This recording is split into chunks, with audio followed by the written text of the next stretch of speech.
Hey everybody, happy Saturday, January the 11th of 2025. I have been kind of working a little bit, but mostly just trying to stay warm, as I hope all of you guys have been able to do as well. And so it's going to probably seem like I didn't do too terribly much, but it was a lot of taking things down and putting things back. So actually, this will probably be something that I remember always because this wall is actually the wall that I demolished as we had our big temperature drop. So it went from about 50 degrees that day, maybe even higher, down to I think 27 was what we hit.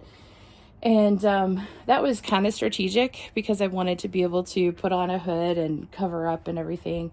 This was very nasty. So this was actually siding just like what you see here, but there was no air barrier product, there was no insulation, and there was a ton of animal poop and just dust, and it was really nasty. There's still a little bit left here, and so I've taken a break to kind of clean up a little bit, and I'll be able to sit on the floor and put the rest of this on.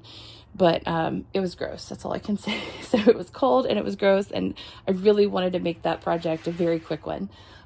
So what I did was basically I wanted to be able to access this wall and get insulation in it. I wanted to check the structure and make sure that they hadn't made any serious damage to it when they made any alterations. If I needed to shore anything up, I would. It looked like everything was fine, so that's good news. But it actually made more sense to come at this wall from the outside than it did from the inside, because the inside actually has two layers. So it has a shear layer, which is the shiplap that you see, and that is tucked underneath the beadboard. So as you know, we're just going to leave a whole bunch of this in place and then attach the water heater over it. So we'll just continue on over. So it did make more sense. Also, this wall kind of bows in the back. It doesn't totally line up, which is going to be all covered up anyways because they've kind of shimmed to overcome that. So not an issue. You won't even notice it at the end of the day. But I did want to get some fire safing insulation in here because this might be a location where you could potentially have a little bit more of a risk of fire. So in the same vein, also this would be a structural wall and it would lead the fire to go up to my second floor. So safing insulation really important up there.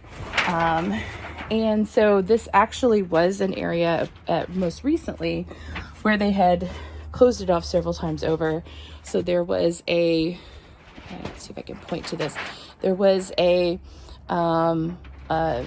header here basically that had the beadboard, as you can see over here, that went across, and they actually had closed this off, and this was like a screened in part, and then the area where I'm standing right now wouldn't have been screened in. So that makes sense. You can actually see kind of the ghosting in this column to kind of explain how all of that worked. And then they decided to close everything in and make this laundry room, closets, hot water heaters, a whole bunch of different things. And during that time, you can see this is where the gas is for the hot water heater. I'm not using the gas, but it's still, I've just abandoned everything in place. It actually caught fire at some point. So I don't know if you can see, this is a little bit more gray. That is staining from the smoke. So we'll clean all of that up. All of the fire damage stuff has been taken out. Almost all of the electrical has been taken out. These are attached to some nail somewhere, but nothing is live.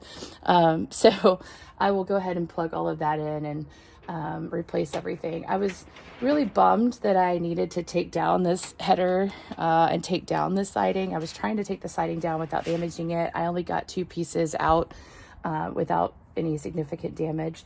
So that was kind of a bummer. And then here, same thing. They had all of the beadboard. I was going to try and save the beadboard. They attached it in exactly the same way that I did, though.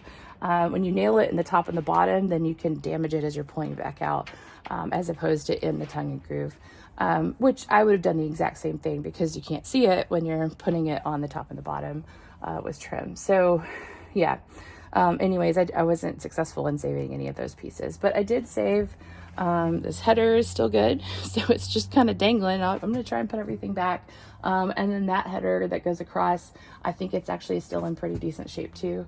So we'll put it back how it was. But for now, I just want to kind of commend the previous carpenter, and I will say that was a carpenter who put this up before. They did a fantastic job of, they actually scribed the beadboard so that it followed this pattern of the siding all the way down, which that's what kind of hurt my heart to have to take it down, because somebody had put some real effort into doing that right, and doing it really well. But it is what it is. This is actually a better scenario. So we've got our insulation, we've got some air barrier installed, we've got siding, and I'm about a little over halfway, maybe 2/3 of the way. I have a few more pieces, and then I'll probably have to cut some more pieces.